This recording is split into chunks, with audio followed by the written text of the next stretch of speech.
नमस्कार दोस्तों, मैं हूं शान और आप देख रहे हैं SR न्यूज गुजरात। जिस शेर की आमद थी वो शेर आ चुका है।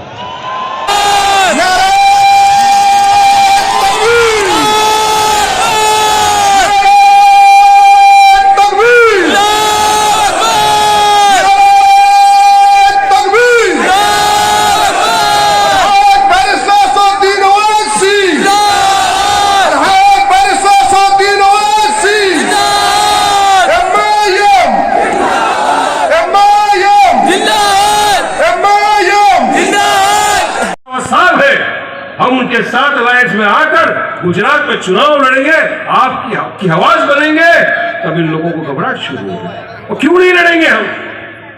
आज आप देखिए कि पूरे मुल्क भर में मजलिस इत्तेहादुल मुस्लिमीन को समर्थन मिलता जा रहा है। हमारे दलित भाई जुड़ते जा रहे हैं, हमारे आदिवासी भाई हमारे से जुड़ते जा रहे हैं। हमसे पूरी तरह से हमारे नॉन मुस्लिम की आवाज तो तय है और रहेंगे, मगर इंशाअल्लाह हम पूरे के पूरे वंचित की आवाज बनकर पूरे देश में घूमना चाहते हैं। पूरे देश हमको की लाइट चालू करके एक तस्वीर वैसे भी दिखाई जाएगी उन्हें कि कितने सारे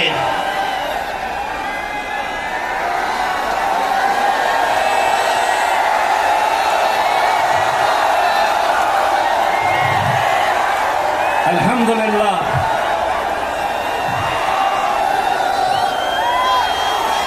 और उस रोशनी के ऊपर लहराता हुआ तिरंगा एक पैगाम देने के लिए आया है कि हम यहाँ पर सिर्फ इलेक्शन लड़ने के लिए नहीं आए हैं, बल्कि लोगों का दिल जीतने के लिए आए हैं।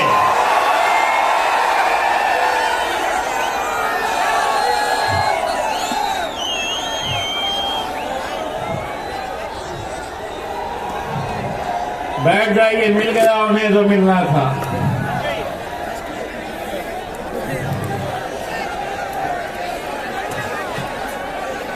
अब आपका काम हो गया है, अब मेरा काम। अब हम बैटिंग करने के लिए यहाँ पर खड़े हैं। चौके और छक्कों के अलावा हम रनिंग लेते ही नहीं हैं। मैं चौके मारूंगा, मेरे बाद जो मेरे शायद आएंगे वो बॉल सीधा ग्राउंड के बाहर जाएगा।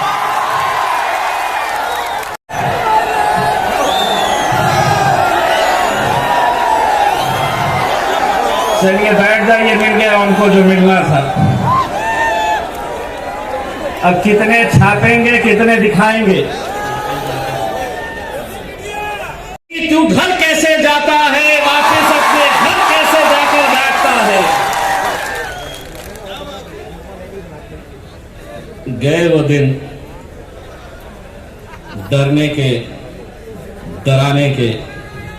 अब मजलिस इत्तेहादुल मुस्लिमीन आई है, ईंट का जवाब पत्थर से देने की ताकत रखते हैं। अल्हम्दुलिल्लाह, जिस जबान में तुम बात करेंगे जवाब उसी जबान में मिलेगा। तुमने कहा कि मैं देखता हूं कि कैसे आती है मजलिस, जबान से जवाब दूं?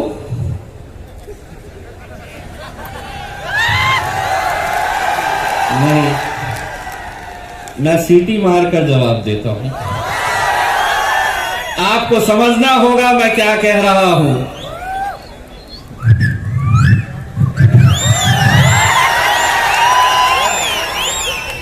मिट्टू बेटे, मिट्टू बेटे, हम आए हैं। अगर इस देश के अंदर, इस मुल्क के अंदर अगर हर सियासी जमात को हर जगह जाकर इलेक्शन लड़ने का अधिकार है, तो एक पत्रकार ने आज असद साहब से पूछा कि आप गुजरात आए हैं, मोदी साहब के, अमित शाह साहब के गुजरात में आप आए हैं। एक बात अच्छी तरह से समझ लीजिए, जो सवाल कर रहे और जो ये समझ रहे कि ये राज्य, ये गुजरात हमारा है, तो हम सिर्फ गुजरात की बात नहीं कर रहे, ये मुल्क किसी के,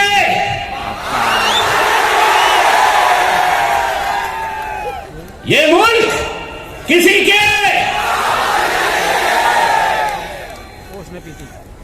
आधा मैंने बोला, आधा ये बोले। अब ये पुलिस वाले, ये मीडिया वाले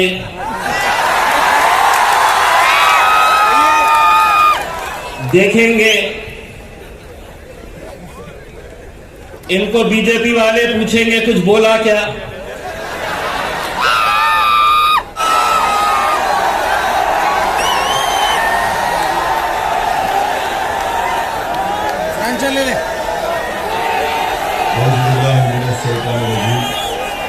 बिस्मिल्लाहिर्रहमानिर्रहीम।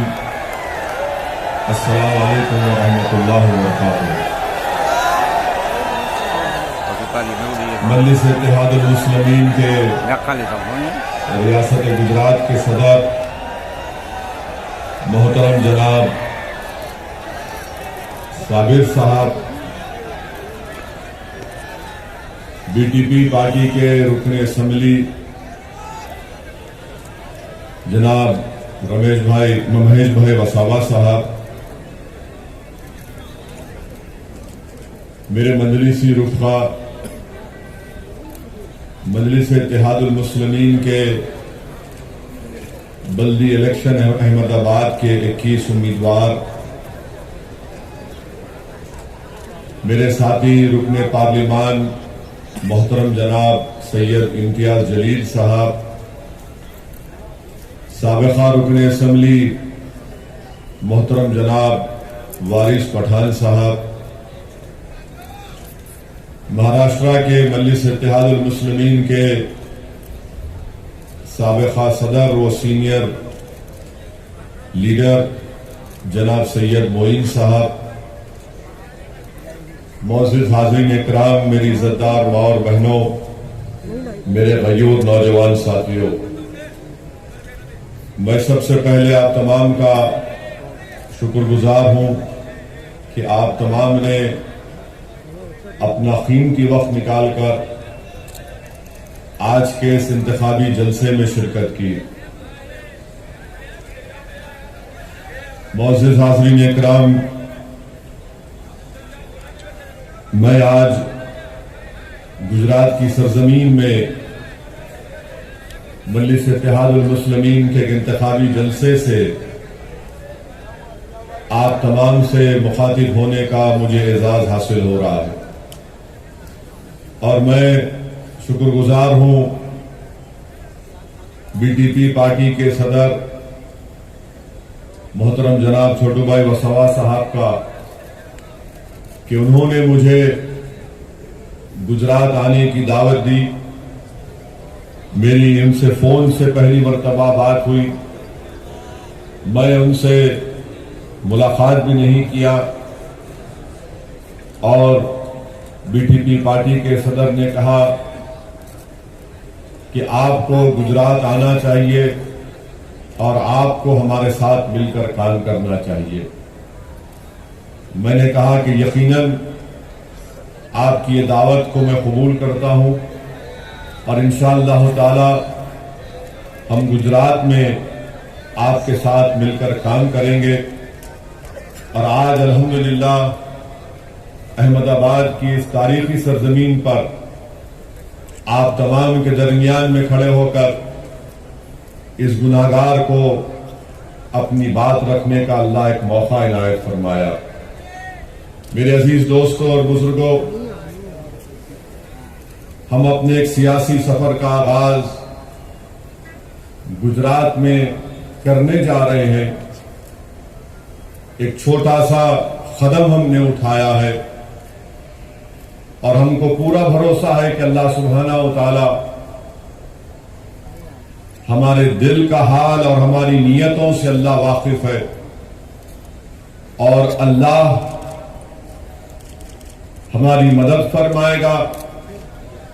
अल्लाह आपके दिलों में मजलिस की मोहब्बत को पैदा करेगा, क्योंकि किसी इंसान के दिल में मोहब्बत पैदा करना ये किसी इंसान के बस की बात नहीं होती है। ना कोई मुकर्रिर अपनी वलवलांगेज खिताब के जरिए किसी के दिल में मोहब्बत नहीं पैदा कर सकता। वो मजमे को लूट सकता है, आवाम अपनी जोश में आकर नारे लगा सकती है, मगर किसी इंसान के दिल में मोहब्बत पैदा करना ये सिर्फ रब्बे कायनात का काम है। और हमारा भी मकसद एक ही है कि जब हम गुजरात में मजलिस इत्तेहादुल मुस्लिमीन का क़याम अमल में ला चुके हैं, मैं आपको तयख्खुन दे रहा हूं, मैं आपको वादा कर रहा हूं, ये सियासी सफर सिर्फ एक इलेक्शन के लिए या असेंबली इलेक्शन के लिए नहीं है। इंशाअल्लाह ताला जब तक दुनिया कायम रहेगी, गुजरात में मजलिस इत्तेहादुल मुस्लिमीन का परचम लहराता रहेगा।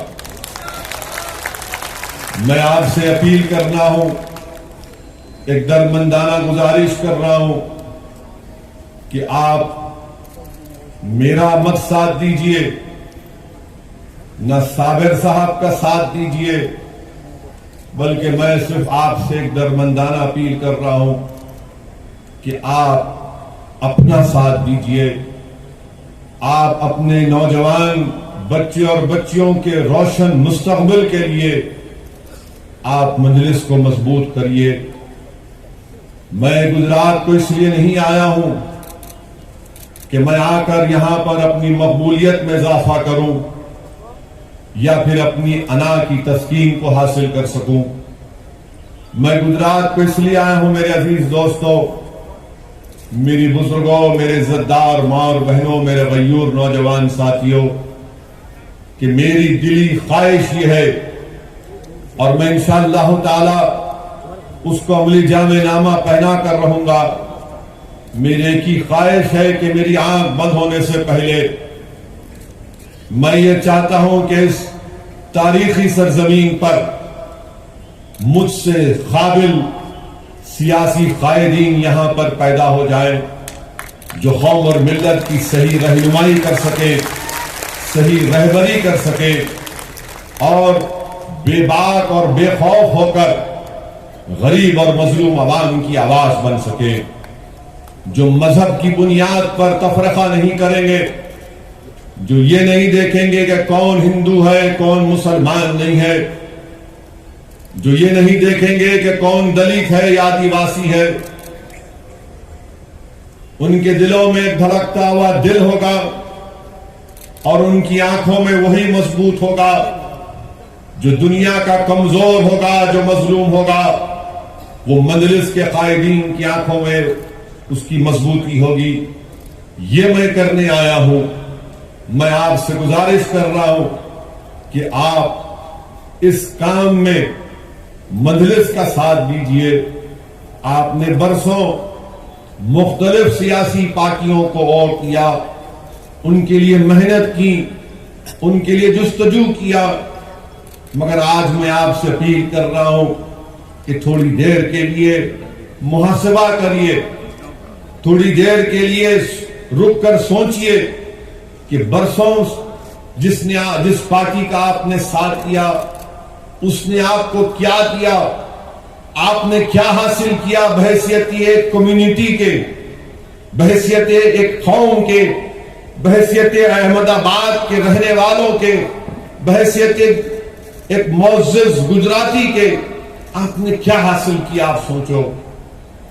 मुझसे बेहतर आप जानते हैं।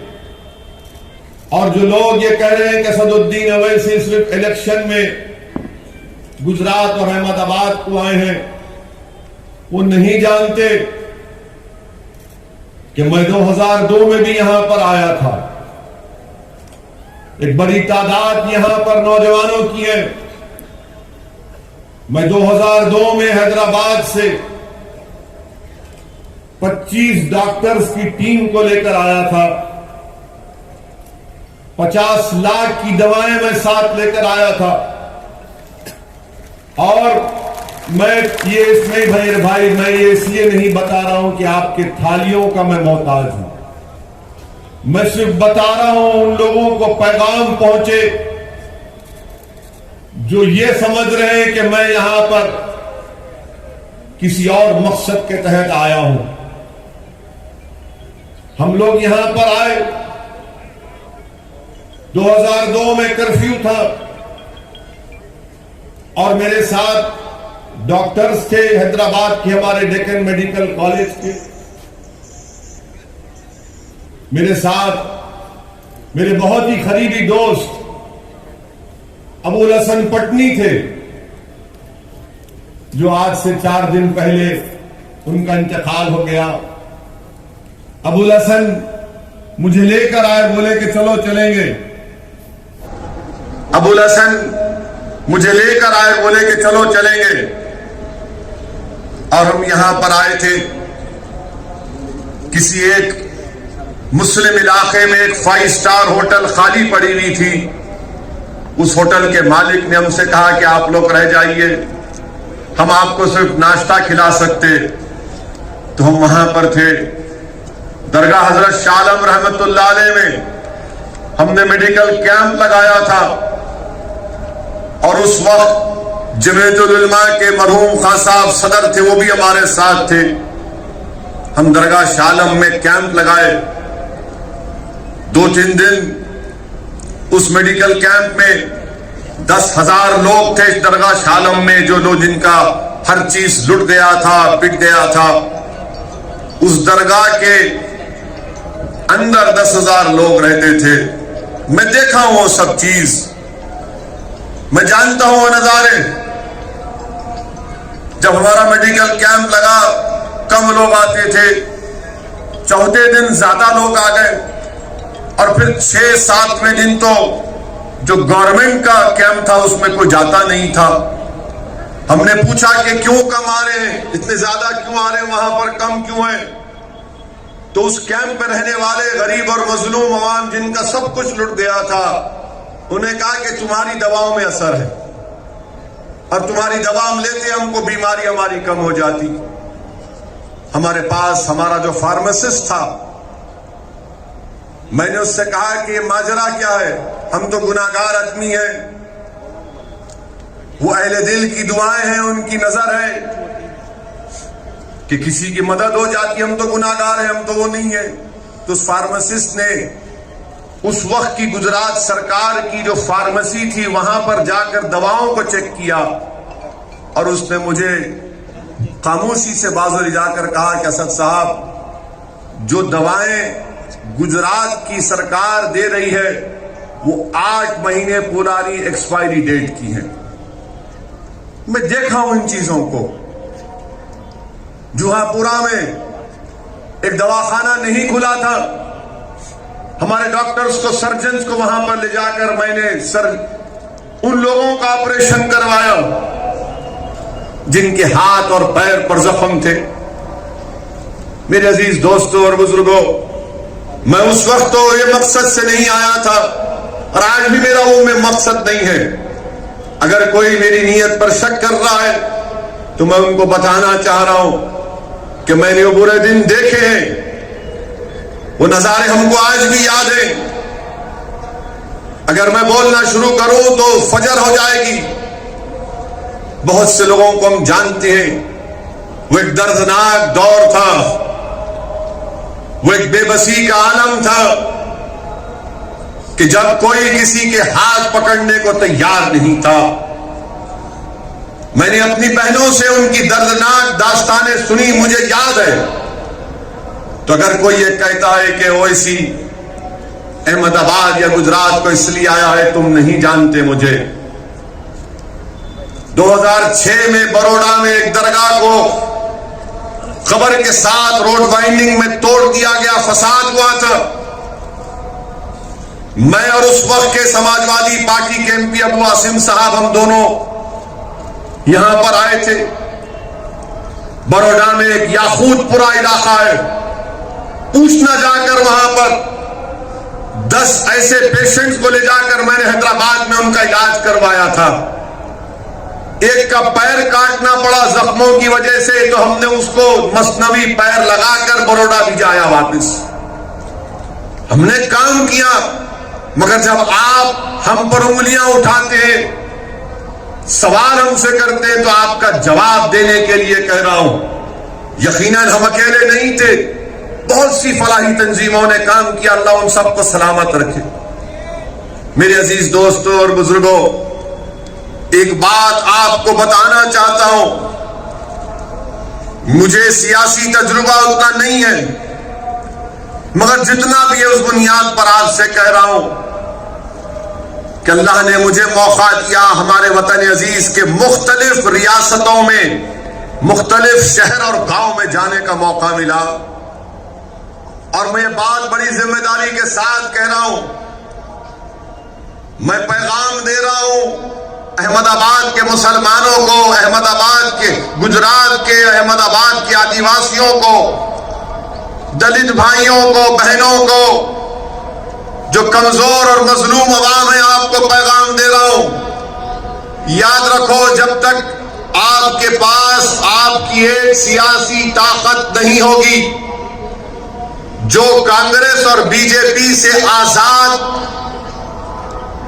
जिनकी जबानों पर ना नरेंद्र मोदी का खौफ, ना कांग्रेस का खौफ, वही सियासी क़ियादत, वही सियासी नुमाइंदे आपके मसाइल को हल कर सकते हैं। ये हमारे भारत की जमहूरियत की तल्ख हकीकत है। अगर आप ये समझेंगे कि कैसे जीतोगे, क्या हासिल करोगे तुम असदुद्दीन ओवैसी, मैं आपको बताने आया हूं। तुम एक बार एक तो हो जाओ, तुम एक शीशा पिला हुई दीवार बन जाओ, तुम तमाम एक दूसरे के भाई और बहन बन जाओ, चाहे तुम मुसलमान हो, आदिवासी हो, दलित हो या गरीब हो, कमजोर हो। तुम एक दूसरे के गम को समझना सीख लो, तुम दूसरे का गम अपना गम समझो। किसी के सीने में तकलीफ होती तो जरूरी है कि तुम्हारा दिल भी उसकी तकलीफ को महसूस करे। याद रखो, जब तुम ये कैफियत पैदा कर दोगे तो दुनिया की बड़ी बड़ी ताकतें तुम्हारे सामने आकर अपना सर झुकाएंगी और तुमसे पूछेंगी, बताओ तुमको क्या तकलीफ है, हम तुम्हारा काम करने को तैयार। ये काम आप उसी वक्त करेंगे जब इस आने वाले बल्दिया के चुनाव में 21 मजलिस के जो उम्मीदवार हैं, आप अपना एक वोट देकर बटन के निशान पर बटन या स्टैंप मारकर उनको कामयाब करेंगे। ये सियासी सफर का आगाज है। सिर्फ अहमदाबाद या गोधरा या दीगर मुकामात के बल्दी इलेक्शन तक ये सियासी सफर नहीं रुकने वाला है। अगर आपने थोड़ी सी हरकत की, इत्तेहाद का मुजाहरा किया और बेखौफ होकर पूरे इत्मीनान और एतमाद के साथ मजलिस का साथ किया, तो यकीनन वो दिन दूर नहीं है जब हम असेंबली के इंतखाबात में हिस्सा लेंगे। असेंबली के इलेक्शन में मजलिस के नुमाइंदे कामयाब होंगे, बीटीपी के उम्मीदवार कामयाब होंगे और मुत्तहिदा और मुश्तरिका ताकत का मुजाहरा गुजरात के असेंबली में किया जाएगा। जब तक कोई लड़ने वाला नहीं होगा, जब तक कि कोई आपके मसाइल को बयान करने वाला नहीं होगा, क्योंकि आप कहेंगे कि हाँ कांग्रेस से भी जीते, दूसरी पार्टी से जीते। मेरे भाई, अगर ये अच्छे होते तो असदुद्दीन ओवैसी हैदराबाद से यहां पर नहीं आता। ये खराब है, ये डरते हैं मोदी से, ये डरते हैं आरएसएस से। इसलिए डरते हैं कि इनको खुदा पर एतमाद नहीं है, इनको अपनी जिंदगियों से मोहब्बत है। ये मौत से डरते हैं, वहन पैदा हो चुका है इनके दिलों में। मजलिस का एक एक रुकन सिर्फ अल्लाह से डरता है और कोई इंसान से हम नहीं डरने वाले। चाहे कोई भी हो, वक्त का वजीर आजम अगर नरेंद्र मोदी भी हो तो वजारत उज़्मा के ओहदे की इज्जत करते हैं, मगर नरेंद्र मोदी की शख्सियत से खौफ नहीं खाते, ना कभी खाएंगे इंशाअल्लाह ताला। इज्जत यकीनन वजारत उज़्मा के ओहदे की है, मगर कोई कहे कि डरो नहीं, डरना नहीं होता। अगर कोई कहेगा सर झुकाव नहीं हो सकता, झुकाना उसके आगे है जो जमीन व आसमान का खालिक है। इंसान के आगे ना भीख मांगना, ना किसी के आगे सर झुकाना। तो क्या करेंगे आप मुत्तहिद रहकर भारत की जमहूरियत, भारत का संविधान जिसको बाबा साहेब अम्बेडकर ने बनाया, वो हमसे ये मुतालबा करता है कि ना तुम डरो, ना किसी के सामने भीख मांगो, बल्कि भारत का संविधान तुमसे ये पुकार कर कह रहा है कि अगर तुम आजादी चाहते हो, तुम मसावात चाहते हो, तुम भाईचारगी चाहते हो, तुम इंसाफ चाहते हो, तो सियासत में सिर्फ वोट डालने वाली मशीन मत बनो, बल्कि वोट को हासिल करो, लीडर बनो, कायद बनो, नेता बनो और कौम के मसाइल को, चाहे वो कौम मुसलमान हो, आदिवासी हो, दलित हो, उनके मसाइल को, उनके पैगाम को लेकर आगे बढ़ो। ये पैगाम मजलिस इत्तेहादुल मुस्लिमीन आपको देने आई है और मुझे यकीन है कि इंशाअल्लाह ताला आप इस पैगाम को, मेरी इस बात को समझेंगे। मेरे अजीज दोस्तों और बुजुर्गों, 21 बल्दिया की सीट पर हमारे उम्मीदवार यहां पर मैदान में है। लोग बड़ी बड़ी बातें करते हैं, मजलिस के मुखालिफिन, जहां पर मैं जाता हूं इस पूरे मुल्क के सियासतदानों में अगर सबसे ज्यादा किसी को कोई गाली देता है तो वो दीवाना आपके सामने खड़ा है। हर कोई जो दिल में आ बटते रहता है मेरे बारे में। लोग मुझसे पूछते कि तुमको फर्क नहीं पड़ता, मैं उनसे कहता हूं कि हाँ, शुरू में पड़ता था, अब नहीं पड़ता। पूछिए अब क्यों नहीं फर्क पड़ता? इसलिए कि इज्जत देने वाला अल्लाह है, कामयाबी देने वाला अल्लाह है। ये इंसान लाख तो मुझे गाली दे दो, तुम मेरी तरक्की को, मेरी जमात की कामयाबी को नहीं रोक पाओगे।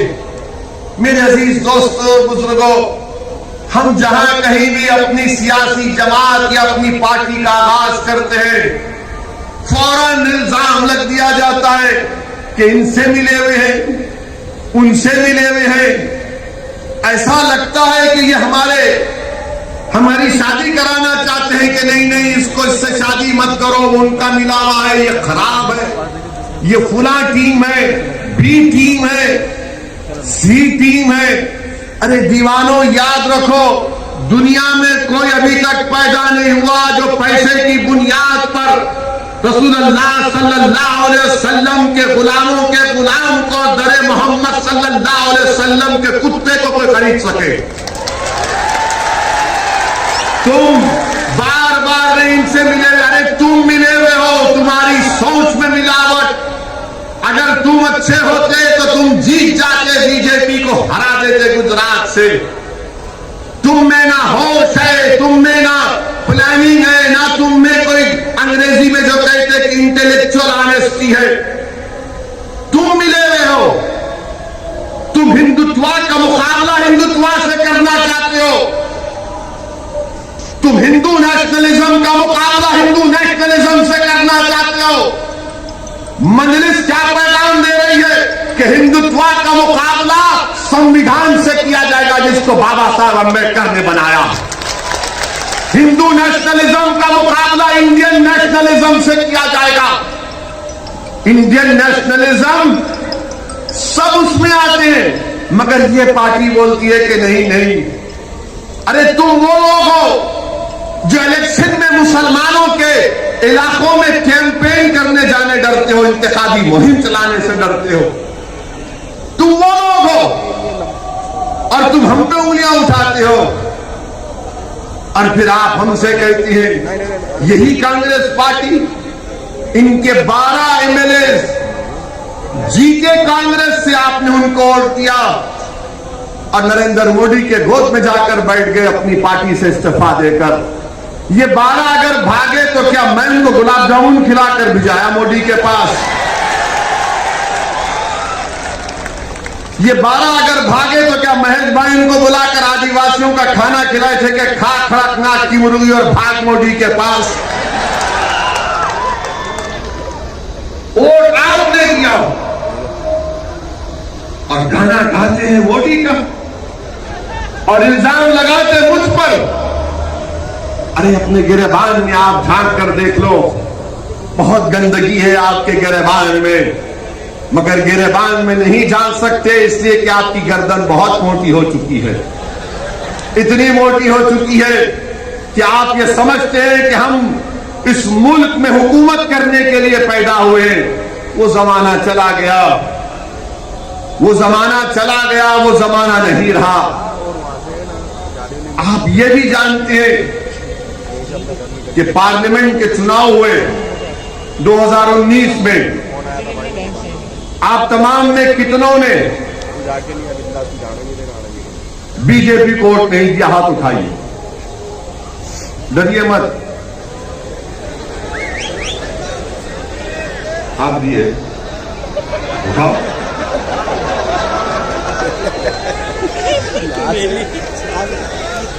नहीं दिए ना?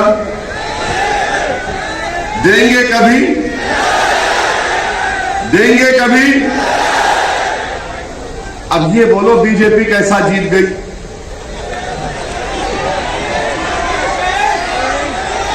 कैसा जीती बीजेपी?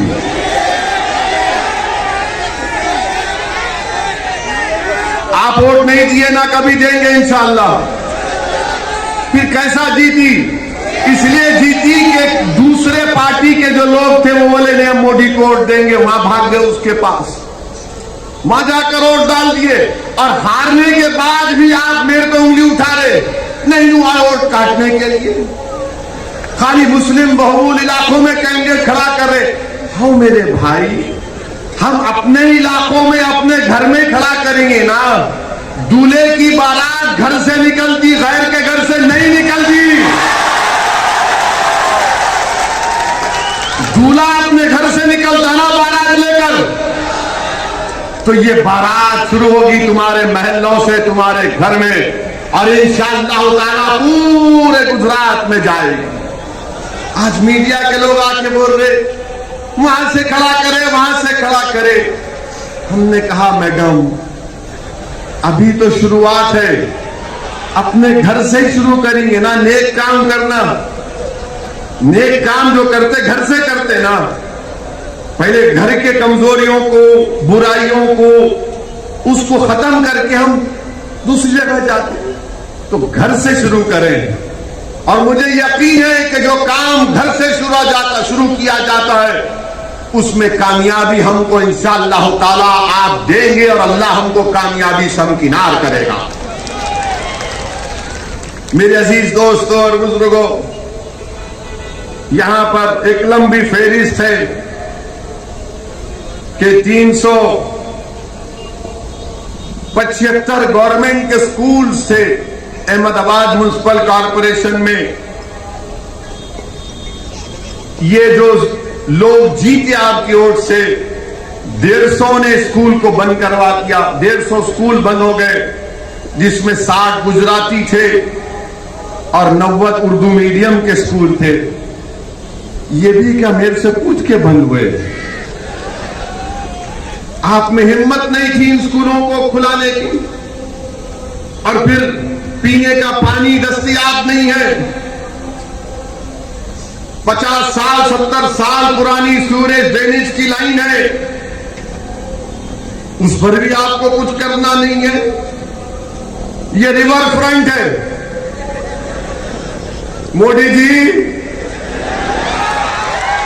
आपने रिवर फ्रंट तो बना दिया, मगर जो मुस्लिम और दलित इलाके हैं वहां पर कौन सा काम करवाया बताइए मोदी जी आपकी पार्टी और क्या आपकी हुकूमत ने? दुनिया को दिखाने के लिए रिवर फ्रंट, मगर जो मुस्लिम और दलित इलाके हैं वहां पर पीने का पानी की लाइन नहीं, ड्रेनेज लाइन नहीं, फ्लाईओवर नहीं, और ट्रैफिक में घंटों गाड़ियां रुक जाती हैं। मगर मोदी जी कहेंगे गुजरात आओ रिवर फ्रंट देखो। हम आपसे कहेंगे आओ हमारे घर को देखो, हमारे इलाकों को देखो जहां पर दलित और मुसलमान बसते हैं। ये जो जीत कर गए ये नहीं बोल सकते ये बात, क्योंकि इनको इजाजत नहीं है। अपने सियासी बाप के खिलाफ कोई बात करने की। फिर ये पिराना इलाका है, पूरा कचरा लाकर डालते वहां पर, पूरा कचरा लाकर डालते। क्या ये बात सच नहीं है कि 28 सितंबर 2020 को टाइम्स ऑफ इंडिया अखबार की रिपोर्ट है कि 12 साल नेहा नाम की लड़की जिंदा उस कचरे के ढेर में दफन हो गई। जो बड़ी बड़ी बातें करते हैं गुजरात में ऐसा हो रहा है, गुजरात में ये हो रहा है, हो रहा होगा, मगर कचरे के ढेर में अगर एक 12 साल की नेहा डूब कर मर जाती है, अपने भाई के साथ गई, क्यों गई? वो इसलिए गई कि वहां पर खिलौने तलाश करना चाहती थी। कचरे के ढेर में नेहा 12 साल लड़की अपने भाई के लिए, अपने लिए खिलौने तलाश करना चाहती थी और अपनी जान खो दी। रिवर फ्रंट भी है और वो पिराना का कचरों का अंबार भी है। अब आपको कौन सी चीज पसंद है, आपको फैसला करना पड़ेगा। ये रिवर फ्रंट दिखने में बहुत अच्छा है, मगर मैं तुमसे कह रहा हूं, नजर वहां पर नहीं, नजर घर पर रखो, नजर घर पर रखो, घर के बाहर रखो। और हम आपसे वादा कर रहे हैं कि जिताओ मजलिस के 11 कॉर्पोरेटर को, इंशाअल्लाह ताला रिवर फ्रंट की तरह आपके महलों में तरक्की के काम कराएंगे। और अगर काम नहीं होगा और अगर सरकार काम नहीं करेगी तो असदुद्दीन ओवैसी आकर अहमदाबाद में धरना देगा, सत्याग्रह करेगा। ये गांधी की सरजमीन है, अहमदाबाद की रोड पर आकर मैं खुद बैठूंगा तुम्हारे साथ। मेरे अजीज दोस्तों और बुजुर्गों, फिर एक और इलाका मख्तमपुरा में हमारे कैंडिडेट सद्दाम हनीफ के वालिद ने बोरवेल के लिए जमीन दी, तो कांग्रेस के लोगों ने कहा नहीं, तेरी जमीन नहीं होना, हम बोरवेल लगाएंगे, उसका पैसा भी वसूल करेंगे और लोगों से पैसा लेंगे, हम जमीन देने तैयार सद्दाम के वालिद। ये इनका मामला है। 200 दुकानों को डिमोलिश कर दिया गया, कोई वहां पर नहीं गया। ये आपको समझना है इन चीजों को। अगर आपके नुमाइंदे कामयाब होते हैं तो आपके गम को, आपकी तकलीफ को समझेंगे, आपके लिए दौड़ेंगे, आपके लिए काम करेंगे। जब रिवर फ्रंट के लिए पैसा आए तो फिर इन गरीब मुस्लिम और दलित इलाकों में पैसा क्यों नहीं है? कोई पूछने वाला नहीं है, कोई लड़ने वाला नहीं है। मेरे अजीज दोस्तों और बुजुर्गों, इन चीज पर आपको गौर करके 21 तारीख को एक तारीखी फैसला आपको लेना है और अहमदाबाद के आसमानों में इंशाअल्लाह ताला अब आपको पतंग को पिलाना है। और सिर्फ हर जगह 21 तारीख के दिन लोग ये बता देना कि हाँ, हमारे महल्लों में, हमारे घर में, हमारे इलाकों में सिर्फ पतंग ही पतंग चल रही है, दूसरा कोई वहां पर नजर नहीं आना चाहिए। मेरे अजीज दोस्तों और बुजुर्गों, मैं एक बात शुरू में कहना चाहता था जो जहन से निकल गई। मैं अल्लाह से दुआ करता हूं कि उत्तराखंड में जो सैलाब आया है धौली गंगा नदी में, जिससे कई लोग अभी भी फंसे हुए हैं, हम अल्लाह से दुआ करते हैं कि उत्तराखंड में अल्लाह वो तमाम लोग जो उस सैलाब में फंसे, अल्लाह उन तमाम को राहत दे, अल्लाह उनकी जानों को बचाए। और हम अल्लाह से दुआ करते हैं कि अल्लाह जल्द से जल्द उनको उस तकलीफ और मुसीबत से निजात दे। मेरे अजीज दोस्तों और बुजुर्गों, एक और बात जो बीजेपी की गवर्नमेंट कहती है कि हमने गुजरात में ऐसा कर दिया, वो कर दिया। गुजरात की हाई कोर्ट 5 फरवरी को एक केस आया और उस केस में गुजरात हाई कोर्ट के 2 जजेस ने क्या कहा, मैं वो कारोबार करने वालों से कह रहा हूं जो बिजनेस करते हैं, माहिर है कारोबार में गुजराती भाई हमारे। गुजरात हाई कोर्ट में भारत एसिड एंड केमिकल एक केस गया जिसमें इस भारत एसिड एंड केमिकल के मालिक ने कहा कि मुझको जीएसटी के लोगों ने मुझे डराया, धमकाया और मुझसे कहा कि तुझको 9 करोड़ रुपये भरना पड़ेगा जीएसटी, और 33 घंटे उसको रोक के रख लिए। 8 दिन उसके घर में बैठे रहे। वो गुजरात हाईकोर्ट को गया तो गुजरात हाईकोर्ट के 2 जजेस ने कहा कि हां, ये कोई ताज्जुब की बात नहीं है कि सबसे ज्यादा जीएसटी गुजरात में कलेक्ट होता। ये गुजरात हाईकोर्ट का जो लाइव लॉ वेबसाइट में रिपोर्ट हुआ है, 33 घंटे उसको रोक के रख लिए और उससे कहे कि तुम 9 करोड़ रुपए जमा कराओ। मोदी जी, ये कैसे हो रहा है गुजरात में? जीएसटी के नाम पर डराया जा रहा है, कारोबार करने वालों को कमजोर किया जा रहा है।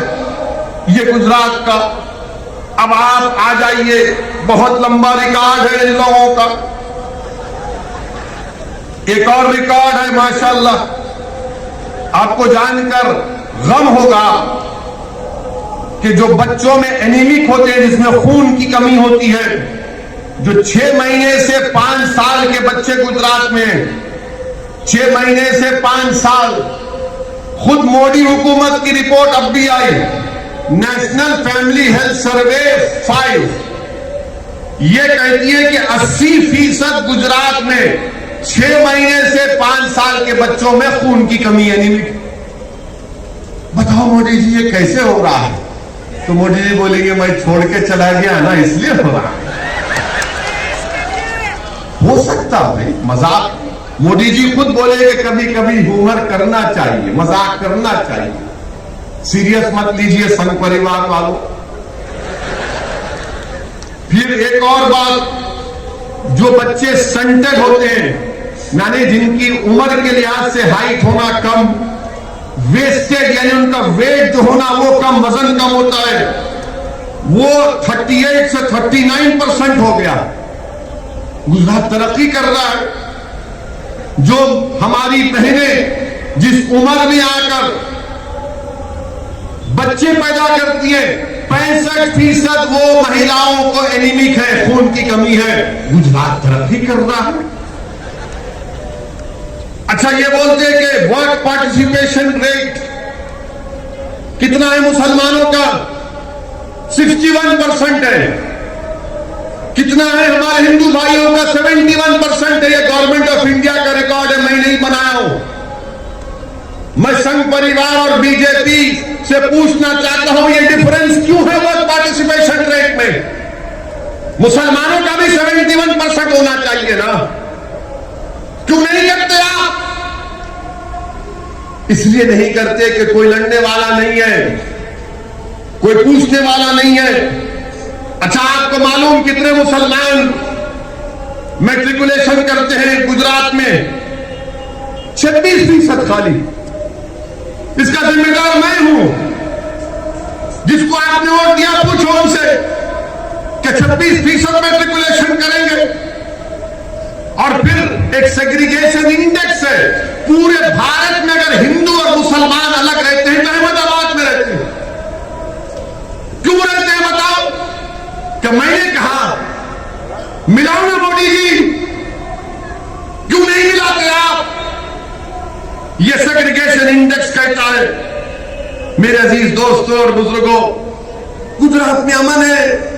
ये कहते हैं, मोदी जी का नेशनल क्राइम रिकॉर्ड्स ब्यूरो का डेटा है, 2018 में 39 कम्युनल राइट्स हुए, 2019 में 6 कम्युनल राइट्स हुए। और गुजरात में सबका साथ, सबका विकास, विश्वास, ये बाजा बजाते रहते हैं। मोदी जी बीजेपी वालों को बोल दिए, सोने से पहले बोलो सबका साथ, सबका विश्वास, सबका विकास। सुबह उठे तो बोलो सबका साथ, सबका विकास, सबका विश्वास। 24 घंटे यही बोलते रहो। मगर क्या डिस्टर्ब एरियाज एक्ट क्यों है अहमदाबाद में? 40% क्यों है यहां पर? क्यों एक हिंदू मुसलमान को घर नहीं बेच सकता? क्यों एक मुसलमान हिंदू को नहीं घर बेच सकता? क्यों मुझे कलेक्टर से परमिशन लेना पड़ता? मेरी जायदाद है, मेरे बाप का मुझे बोलने वाले किसको बेचूं या ना बेचूं। डिस्टर्ब एरियाज एक्ट लगा दिए, मैं अपना घर नहीं बेच सकता, कलेक्टर के पास जाकर भीख मांगना पड़ता है। यह संविधान के खिलाफ है डिस्टर्ब एरियाज एक्ट। हमारे दोस्त वकील अब्दुल हकीम केस डाले हाई कोर्ट में कि संविधान के खिलाफ है, राइट टू इक्वालिटी के खिलाफ है, राइट टू लाइफ के खिलाफ है। ये प्राइवेसी जजमेंट आया सुप्रीम कोर्ट का, उसके खिलाफ है। मगर डिस्टर्ब एरियाज एक्ट कलेक्टर से अगर मैं तोहफा भी दे रहा हूं तो नहीं दे सकता हूं, गिफ्ट भी नहीं दे सकता हूं। आप कौन होते भाई? मगर ये सरकार जो बड़ी बड़ी बातें करती है, इनका काम सिर्फ बकवास करना, आवाम के दरमियान में नहीं रहना, कुछ काम काज नहीं। मेरे भाई, मैं आपसे अर्ज कर रहा था कि जो लोग लड़ते हैं, जो लोग जद्दोजहद करते हैं, उन्हीं की बात सुना जाता है। आप बोलेंगे क्या, किसकी मिसाल दो? इसकी मिसाल ये है, इसकी मिसाल वो किसान है जो 2.5 महीने से पंजाब और हरियाणा के बॉर्डर पर बैठा हुआ है। इसकी मिसाल वो है, वो किसान जो आज वहां पर बैठा हुआ है वेस्टर्न यूपी के बॉर्डर पर, और 300 से ज्यादा मोदी सरकार के पास एमपी है। भारत के कई रियासतों में बीजेपी की सरकार है, मगर किसान रोड पर निकल कर आया, एहतजाज किया, तो मोदी सरकार परेशान है, नरेंद्र मोदी परेशान है, अमित शाह परेशान है, बीजेपी परेशान है, संघ परिवार परेशान है कि ये क्या हो रहा है। सबक क्या है, पैगाम क्या है कि एहतजाज करना जमहूरियत के लिए जरूरी है। किसानों ने हमको बता दिया, एहतजाज किए तो मालूम हुआ कि हुकूमत परेशान हो जाती है। तो इसीलिए मैं आपसे अपील कर रहा हूं कि हरकत करना पड़ेगा।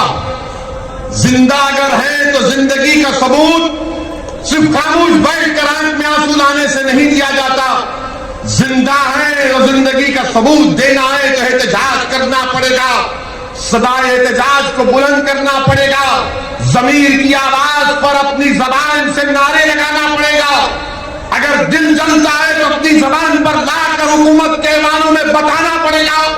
नाइंसाफी नजर आती है तो उस नाइंसाफी का जमहूरी तरीके से खात्मा करना पड़ेगा। हक चाहते हो तो याद रखो, सिर्फ पुकारने से कोई हक नहीं देता कि मेरा हक दे दो, हक दे दो। हक को लेना पड़ता है। अगर कोई इख्तियार की कुर्सियों पर बैठकर तुमको तुम्हारा हक नहीं देता तो जमहूरियत तुमको इस बात की इजाजत देती है कि उन जालिमों से अपना हक छीनो और संविधान को, जमहूरियत को मजबूत करो।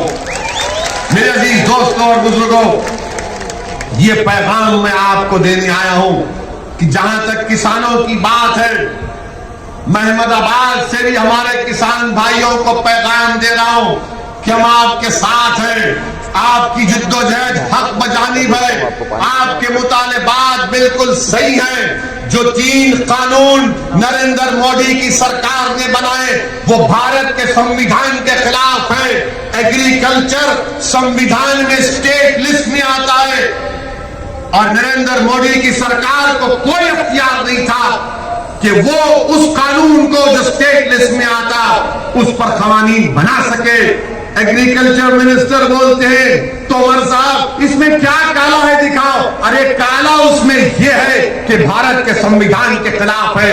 जो कानून बनाने का अख्तियार आपको नहीं है, आप कैसे बनाए हो कानून। अब जो किसान एहतजाज कर रहे तो बोले खालिस्तानी है क्योंकि वो पर सिख है।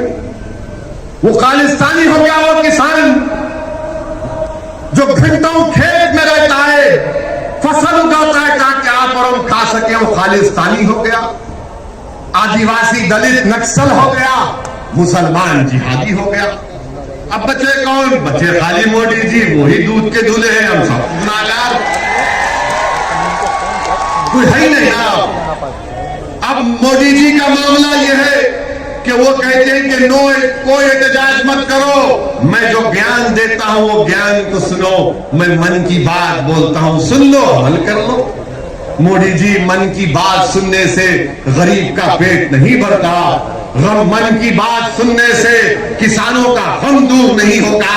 मन की बात सुन सुन के हम बोर हो चुके हैं। अब आप किसानों की मन की बात समझो। अगर मोदी जी इंसाफ करना चाहते हैं, वो खुद कहते हैं कि मैं गुजरात के गरीब परिवार से उठकर आया हूं। अगर आप गरीबों का गम समझते हैं तो अपने घर में उन किसानों को बुलाइए। जिस तरह आपने बराक ओबामा को बिठाकर अपने हाथ से चाय पिलाकर ओबामा को दिया, अच्छा किया, मेहमान था। जब आप मेहमान को बुलाकर चाय पिला सकते, अरे ये तो भारत के किसान है ना मोदी जी, आप उनको बुलाइए अपने घर में, एक 10-12 को बुलाइए, चाय पिलाइए, उनको गले से लगाइए और सिर्फ इतना कहिए कि हम तुम्हारे गम को समझते हैं, अब तुम्हारे आंख में आंसू नहीं आएगा। देखो वो किसान आपको अपने गोद में बिठा लेगा, अपने सर पर बिठा लेगा। मोदी जी, आप किसानों के इस तकलीफ को आपकी हुकूमत को समझना पड़ेगा। लोग मुझसे सवाल करते हैं कि वो किसान का नेता रोया तो पूरे किसान जज्बात में आ गए। मेरे भाई, यही तो मैं कह रहा हूं कि जिसके अज़ाइम में सच्चाई होती है, जो इखलास की बुनियाद पर काम होता है, कुदरत उसकी मदद करती है। कोई सोच भी नहीं सकता था कि किसान उठेगा और किसान उठा है। अच्छा, ऐसा उठा है कि नरेंद्र मोदी की सरकार किसानों को रोकने के लिए कीले लगा दिए, कीले लगाए। पुलिस का काम, लॉ एंड ऑर्डर का, पुलिस हाईवे खोद रही है, दिल्ली पुलिस हाईवे खोद के कीले लगाए और पुलिस वालों को वो लंबे लंबे क्या बोलते हैं, वो आयरन के रॉड दिए। मोदी जी, आपसे एक अपील कर रहा हूं, बुरा मत मानिए। अगर यही कीले आप लद्दाख में लगा देते तो चीन की फौज नहीं आती। यही आप खोद के रख देते तो गलवान में PP-18 पे आज भी हम जाकर अपनी फौज को भिजा सकते थे। मोदी जी, वहां पर कीले नहीं लगाए आपने, क्यों नहीं किया आपने? लद्दाख में 18 भारत के सेना के लोग शहीद हो गए। प्रधानमंत्री, अगर 56 इंच का सीना है तो चीन को सबक सिखाना था। अब चीन क्या कर रहा है? 1000 स्क्वायर किलोमीटर जमीन जो भारत के एलएसी में चीन कब्जा करके बैठा है। और मोदी जी बोलते हैं, भाइयों बहनों, सबका साथ, सबका विश्वास, सबका, ना कोई था ना कोई रहेगा। 1000 स्क्वायर किलोमीटर पर चीन की फौज भारत के एलएसी की जमीन पर बैठी है। अरुणाचल प्रदेश में गांव बसा दिए भारत की जमीन पर। सिक्किम में नकुला में चीन की फौज। मोदी जी, दिखाइए ना। तो मोदी जी अपनी जबान से वजीर आजम चाइना का नाम नहीं लेते, सबका नाम ले लेंगे, सबको नाम रख देंगे, मगर चाइना का ही नाम नहीं लेते। आपको मैं वजीर आजम से कह रहा हूं कि मैं अहमदाबाद से इस रिवर फ्रंट के सामने खड़े होकर जिस मुल्क का नाम हमारा वजीर आजम लेने से डरता है, हम कह रहे हैं कि चीन, चाइना की PLA भारत की 1000 स्क्वायर किलोमीटर पर कब्जा करके बैठी हुई है। प्रधानमंत्री, अपनी जबान से चाइना का नाम लो। क्यों नहीं लेते चाइना का नाम आप? कोई पूछेगा 1000 स्क्वायर किलोमीटर कहां से आया? हिंदू अखबार लिखा, मेरा अखबार नहीं है, मेरे ससुरे का नहीं है। और वैसे भी एक ही शादी कराओ, वो गलतफहमी मत रही है। और अल्हम्दुलिल्लाह घर में है हमारी बेगम, है, साथ रहते हम, समझे ना, समझ गए ना? अक्लमंद को इशारा काफी। कितना हंस रहे देखो चीचा। अंकल, बेगम का नाम लिए तो हाँ, रात हो रही ना, याद आते, हमको भी याद आते, घर जाना है ना। आप बताइए, चीन का नाम ही नहीं लेते, और बीजेपी के लोग हम वो कर देंगे, वो बर्दाश्त नहीं करेंगे, ये कर देंगे, फुना कर देंगे। अरे तुम कुछ भी नहीं कर रहे ना, कुछ तो करो प्यारे। खाली टीवी चैनल पर आकर बैठकर बे लंबा लंबा छोड़ते, लंबा लंबा। एक जोक बोलता हूं, बुरा मत मानिए, जोक है। मोदी जी भी मन की बात में बोले कभी कभी ह्यूमर होना चाहिए। तो मोदी जी सऊदी अरब गए, सऊदी अरब, सुन ली, याद है, बोल तोप को देखे, रियाद में पुरानी तोप रियाद में थी। हमारे वजीर आजम हर चीज को बड़ा गहराई से देखते हैं।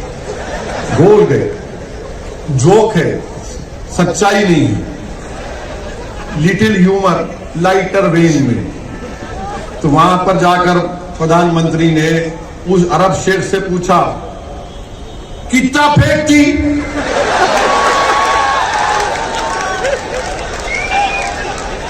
तो अरब शेख बोला, वल्लाही तुमसे कम फेंकती। जो ह्यूमर है। मेरे को मालूम मीडिया के लोग बड़े नाराज हो रहे हैं, कैसा बोले? अरे भाई बोले, आप भी इंजॉय करो,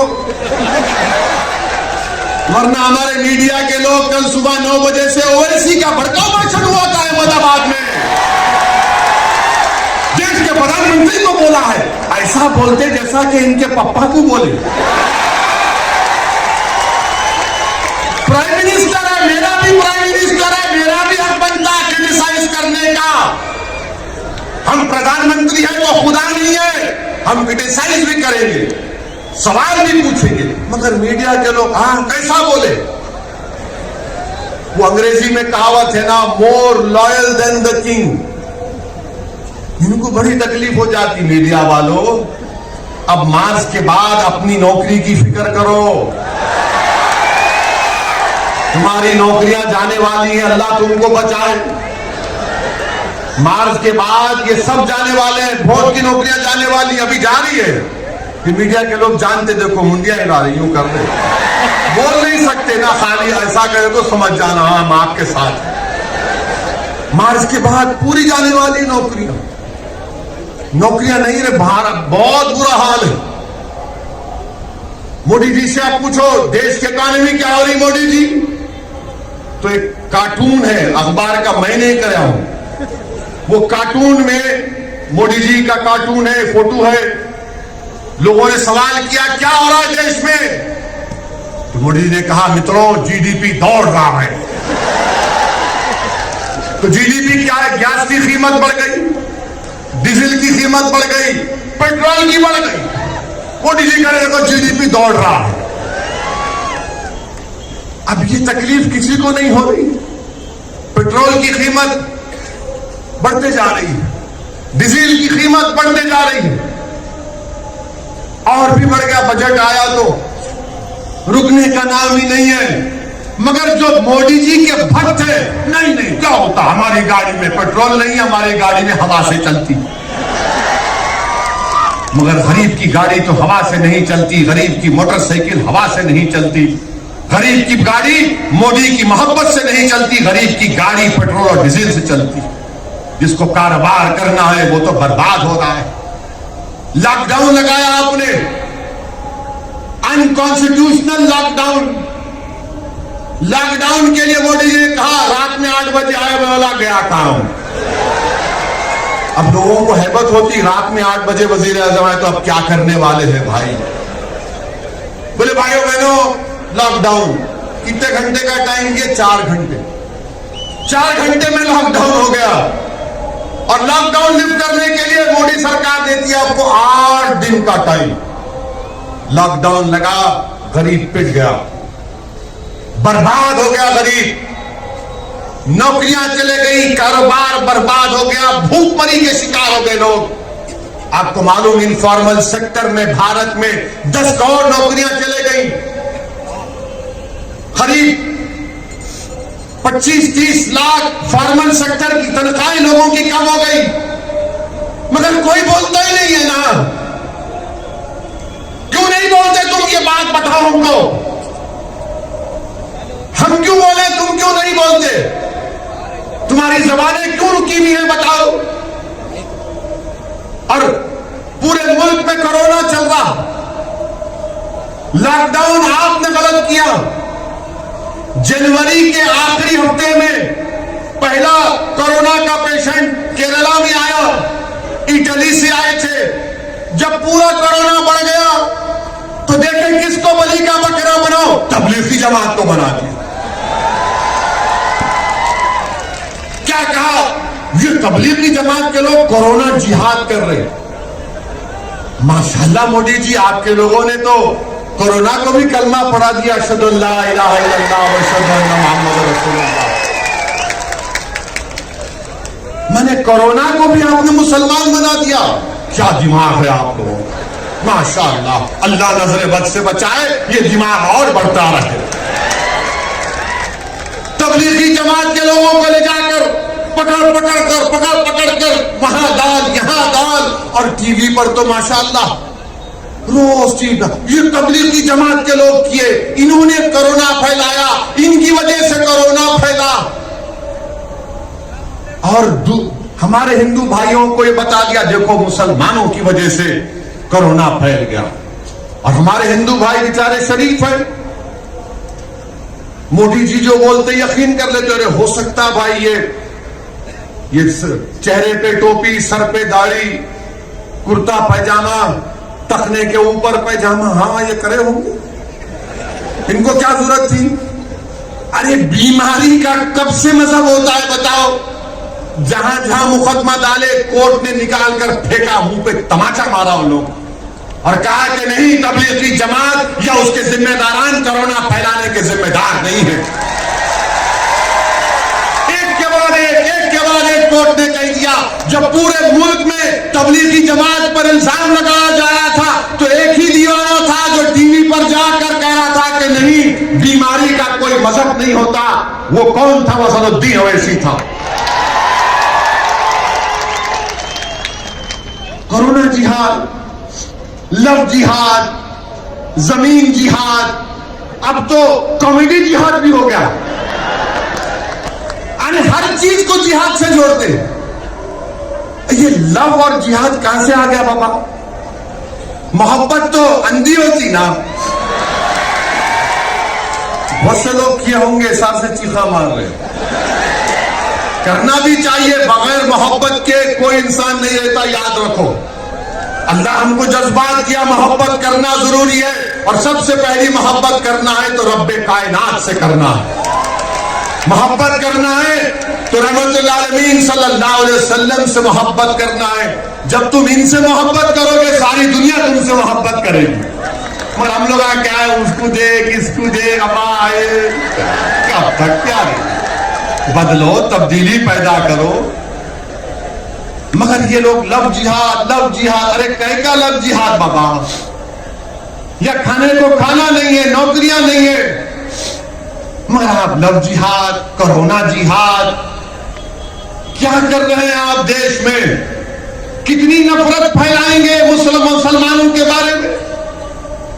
नहीं ये करे, अरे क्या करे बताओ ना तुम। क्या कोई कोरोना से जिहाद करता है?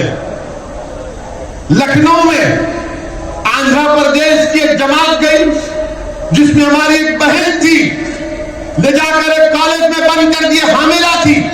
वो कह रही है कि देखो मुझे बच्चा हो सकता है, पानी छूट रहा है। आकर धक्का दिए, उसका हमल साकित हो गया। बताओ आप, कई वाकयात है। किसी एक रियासत में एक बच्चा गया, उसको हर पूरे लोग टीवी पर देखकर बोले तू तबलीग का है, तबलीग का है। वो बेचारा तन आकर खुदकुशी कर लिया। आप बताइए देश कहां जा रहा है? कितना आप नफरत फैलाएंगे? मोदी जी, मैं आपसे एक मोटा सवाल कर रहा हूं आज की सरजमीन में खड़े होकर। चाइना आज इस वक्त चाइना की फौज 2020 में क्यों भारत में घुसी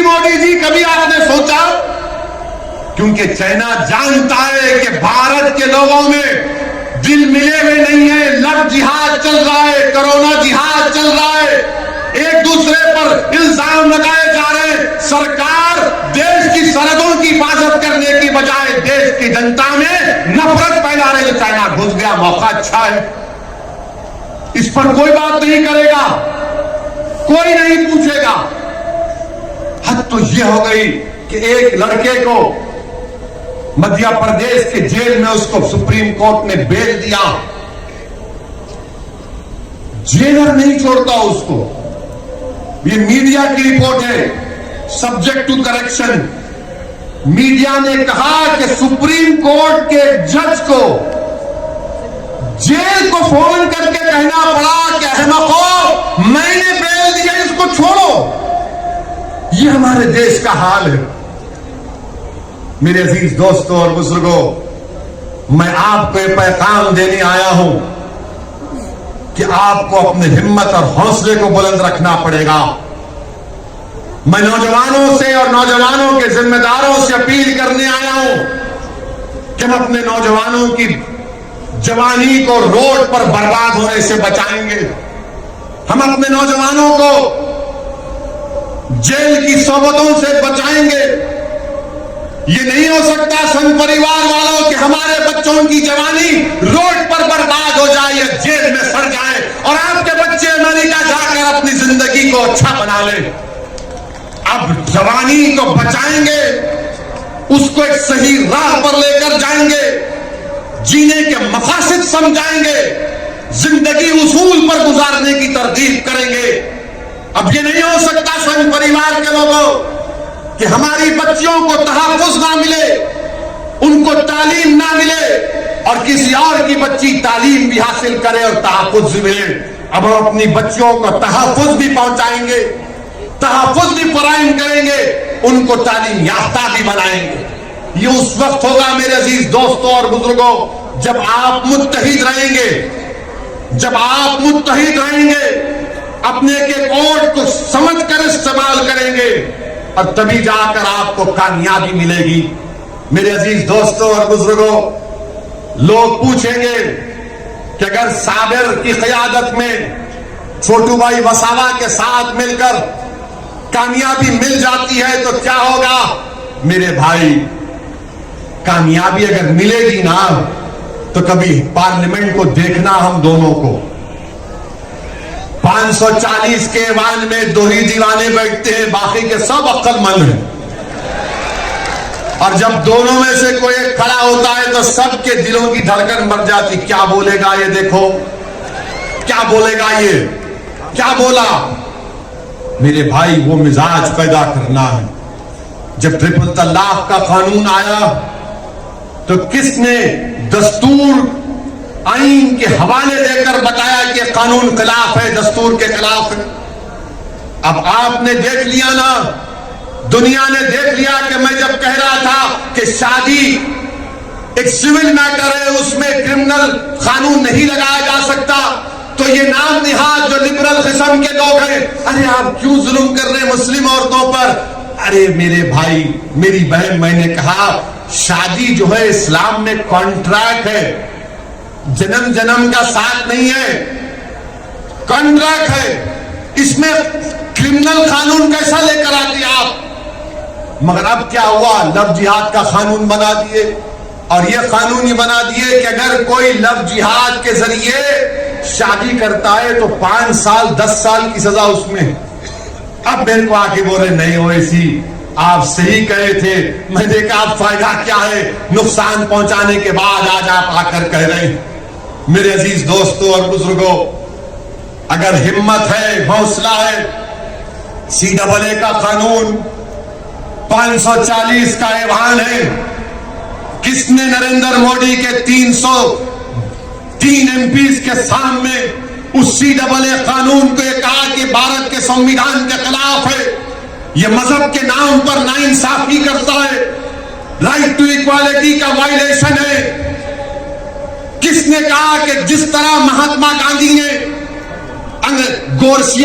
गोरों की जो हुकूमत ने कानून बनाया था अफ्रीका में, तो गांधी ने गोरों के सामने उस कानून कानून को फाड़ कर जलाया था, तो मैंने मोदी सरकार की हुकूमत के सामने वो काम किया, कहा कि जिस तरह गांधी ने काम किया, मैं मोदी तुम्हारे कानून को फाड़ता हूं आज पार्लियामेंट। ये काम कोई नहीं किए, हम कानून को फाड़े। मकसद क्या था कि पैगाम जनता को मिले कि तुम्हारा नुमाइंदा बैठा हुआ है लोकसभा में, गूंगा बनकर नहीं बैठा है, अंधा बनकर नहीं बैठा है, बल्कि वो हरकत करने बैठा है, लड़ने के लिए बैठा है। अगर आज गुजरात की असेंबली में, विधानसभा में छोटू भाई वसावा के साथ आपके नुमाइंदे कामयाब होकर जाएंगे, तो इंशाअल्लाह ताला गुजरात की विधानसभा की दरों दीवारों को हिला के रख देंगे। और कैसे हिलाएंगे? तुम्हारे मसाइल बयान करके, इंसाफ का मुतालबा करके। मेरे अजीज दोस्तों और बुजुर्गों, इस सरजमीन पर बसने वाले आप तमाम को मैं सलाम करता हूं। आपने बहुत तकालीफ बर्दाश्त किए, आपने बहुत से मसाइल और मुश्किलात का सामना किया, आपने खाक और खून के दरियाओं से आपको गुजरना पड़ा, आपके सरों पर काले बादल मंडलाते रहते हैं, मगर मैं आपको पैगाम देने आया हूं हैदराबाद की आवाम की तरफ से। मैं आपको पैगाम देने आया हूं, बिहार का वो भारत का सबसे पसमानदा इलाका सीमांचल है। मैं आपको पैगाम देने आया हूं उत्तर प्रदेश के उन गरीबों की तरफ से। मैं आपको पैगाम देने आया हूं महाराष्ट्र के उन गरीब लोगों की तरफ से कि गुजरात की सरजमीन पर बसने वालों, तुम अकेले नहीं हो, हम तुम्हारे साथ खड़े हैं इंशाअल्लाह ताला। इस लड़ाई में तुम अब अकेले नहीं होगे। तुम्हारी आंख में आंसू आएगा तो हमारी आंख में भी आंसू आएगा। तुम्हारे सीने में तकलीफ होगी तो हमारे सीने में भी हम उसकी चुभन को महसूस करेंगे। तुम्हारे तलवों में अगर कोई कांटा छुपेगा तो यकीन जानो हमारे तलवों में भी दर्द होगा। तुम्हारी तकलीफ तुम अकेले नहीं सहोगे। इंशाअल्लाह ताला हम सब मिलकर इन नाइंसाफियों के दौर का खात्मा करेंगे। और भारत का संविधान आपको इस बात की इजाजत देता है। आप देखते हैं कि हम सीमांचल में इलेक्शन लड़े, 5 सीट पर कामयाबी हमको मिली, और जैसा 5 सीट जीते तमाम के तमाम लिखना शुरू कर दिए, इन्हें आ गया, ये पार्टी आ गई। अच्छा, हमको ले जाकर जिना से मिलाते, दूर दूर तक ताल्लुक नहीं है। जिना भारत को छोड़ के भाग गए।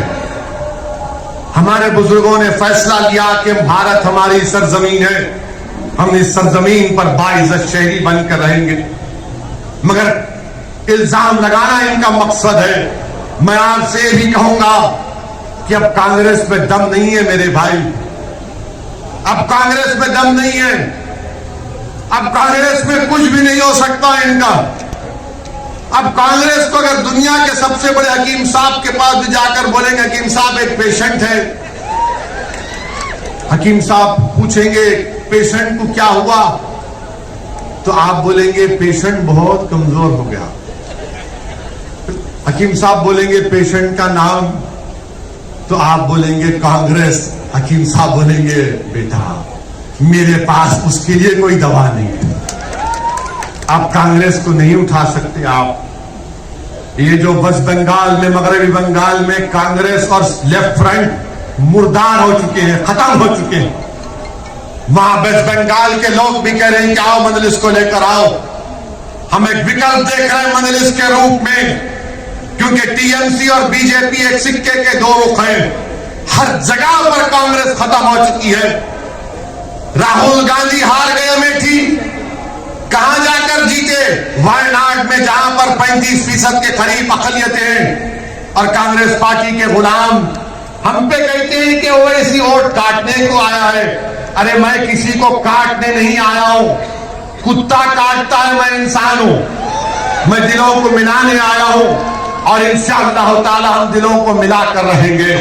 मेरी आपसे एक ही गुजारिश है कि साबिर साहब के हाथ को मजबूत करिए, छोटू भाई वसावा के हाथ को मजबूत करिए। अपने लिए एक बार आप एक फैसला लेकर आगे बढ़िए मेरे भाई।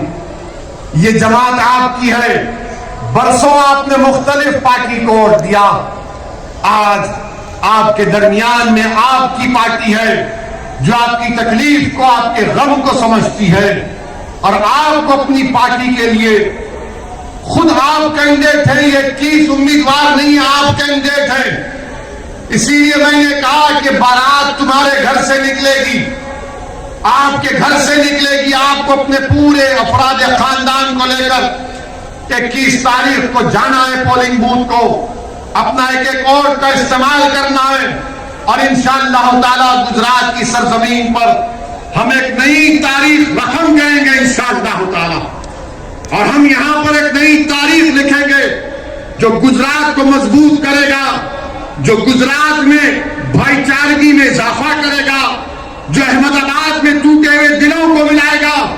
मैं आपसे अपील कर रहा हूं कि अब शक की बुनियाद पर फैसले नहीं होंगे, बल्कि पूरे ताउन और कोऑपरेशन की बुनियाद पर आपको फैसले करना है और इंशाअल्लाह ताला और भी जलसे होंगे।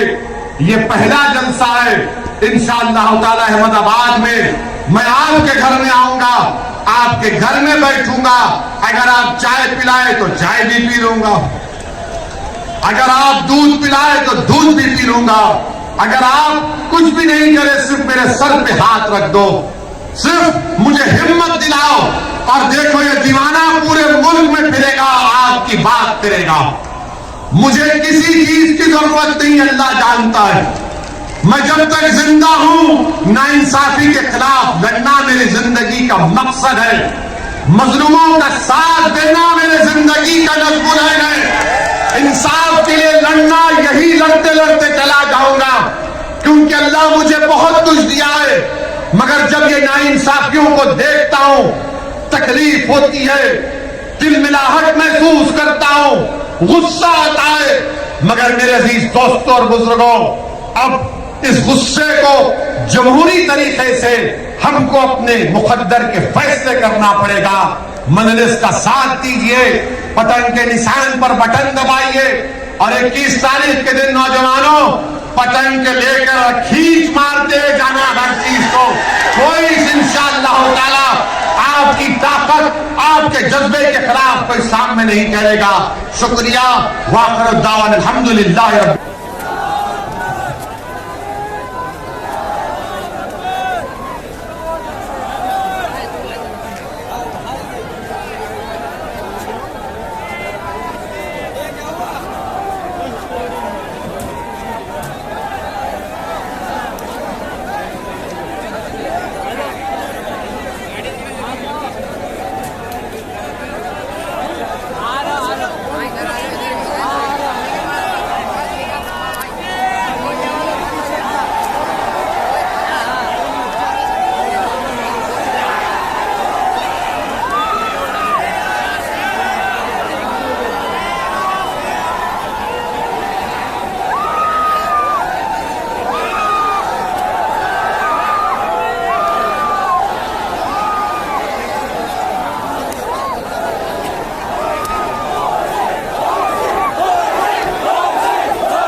नमस्कार, मैं हूं रवि दुबे और आप देख रहे हैं SR news Gujarat. Like, subscribe and share. अगर आपको हमारी बताई गई खबरें अच्छी लगे तो उसे लाइक करें, शेयर करें और सब्सक्राइब करें। और हाँ, अगर आप हमसे जुड़े रहना चाहते हैं तो हमारी SR न्यूज़ गुजरात चैनल को सब्सक्राइब करें और बेल आइकन दबाना न भूलें ताकि हम सदा आपसे जुड़े रहें और आप तक नई नई खबरें पहुंचाते रहें।